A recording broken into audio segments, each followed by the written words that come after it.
Last week, some of you may remember, we spoke to Elena, who is in a makeshift bunker in her apartment basement in Kyiv with her 3 young children. Her husband is helping to defend their country, and Olena is with us now. Elena, thank you so much for talking to us. We only spoke to you a few days ago. That was on Tuesday, I believe. How are you doing now, all 4 of you?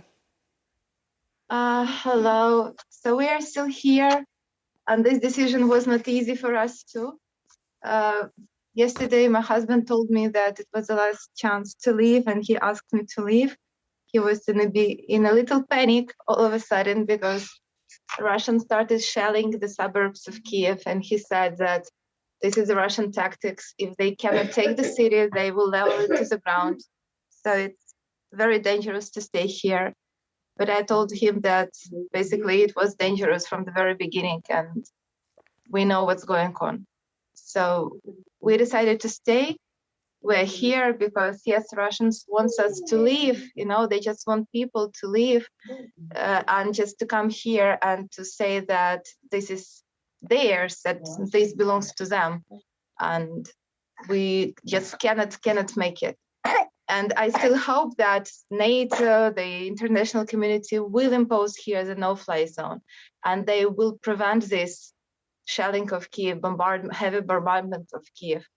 I hope it will not happen the same like in Kharkiv. When the Putin troops couldn't take Kharkiv, they just leveled Kharkiv to the ground, just, destroyed it. So I really hope that it will not happen to us here in the capital of Ukraine. Elena, and for this, we're in the no-fly zone.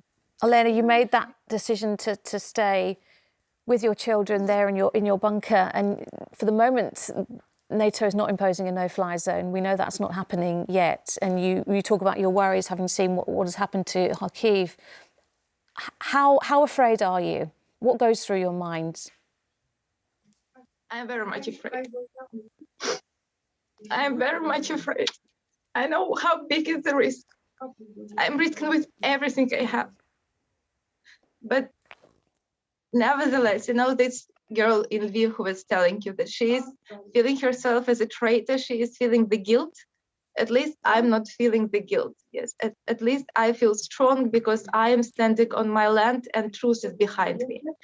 And I have trust, I have belief, and I have hope being here. And I do everything I can to stop these awful things happening, this nightmare.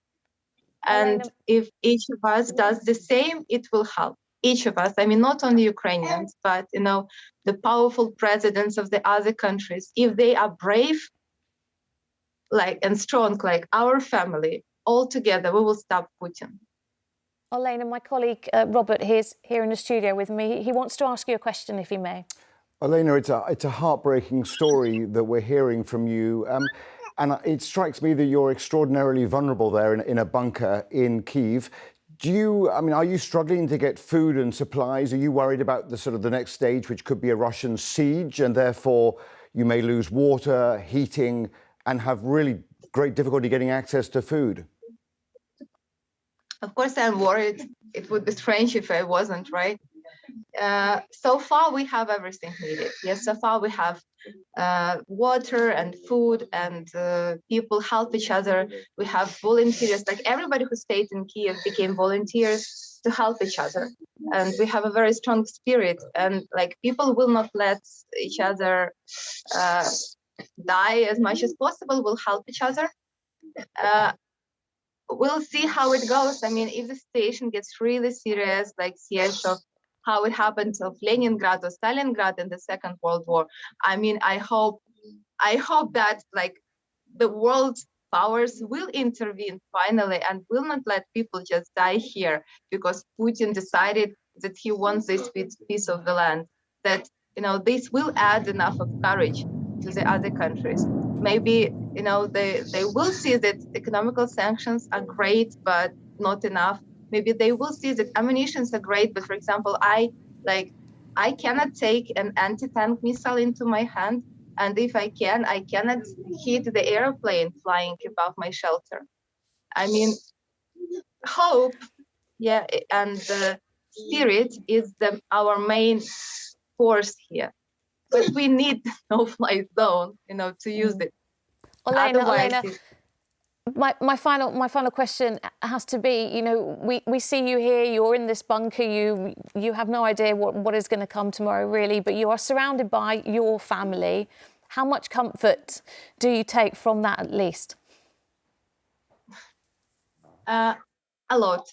I've read that in the Second World War, when Britain was bombarded by Nazi, those children who were evacuated but were separated from children, they suffered more than children who stayed under bombardment but with the parents. So I'm trying to be, like a shelter for my kids. And basically they give a lot of psychological relief to me and to the other people in the shelter. Children are something so innocent and that give you strength, yes, and give you hope and give you the reason to fight. When my husband knows that we are here, he will be fighting like a lion, not to let them come. But he can do nothing with the airplanes. That's the problem. Olena, thank you so much for talking to us this morning. Please do take care and stay safe as well. Thank you.